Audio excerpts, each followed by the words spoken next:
Alright, now we're going to find the nth term of a geometric sequence, and we're still going to use the same formula we were talking about to find the nth term. You take the first term times the ratio to the n minus 1 power. So they're pretty good here. They give us the first term in every single one of these. So this is simply going to be 8 times 1/2 to the 10 minus 1 power, or 8 times 1/2 to the 9th power. And if you want, that would be the same thing as 8 over 512. Or if you want to look at it, 2 cubed over 2 to the 9th, which would be the same as 1 over 2 to the 6th, 1 over 64. Or you could go math fraction. 8 will go into 512 64 times, reduces to 1 over 64. 50 times 1.02 to the 14 minus 1 power. All right.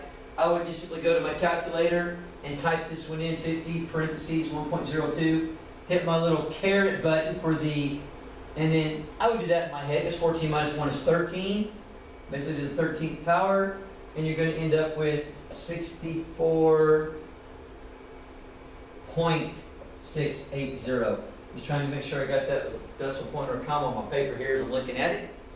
Here I'm going to go 9 times negative 1/3 to the 6 minus 1, or the 5th power. Now I'm going to note this because this is an odd exponent now. I know my answer will be negative. Has to be negative.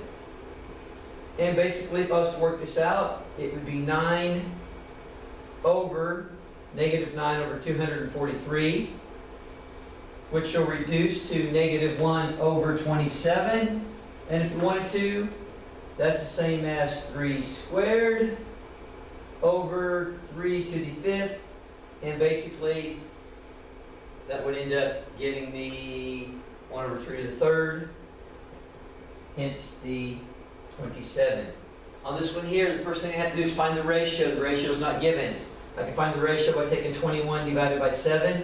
That's 3. 63 divided by 21 is also 3. So I know my ratio is 3. 7 is my first term with the ratio of 3. I want to find the 12th term. There's my n.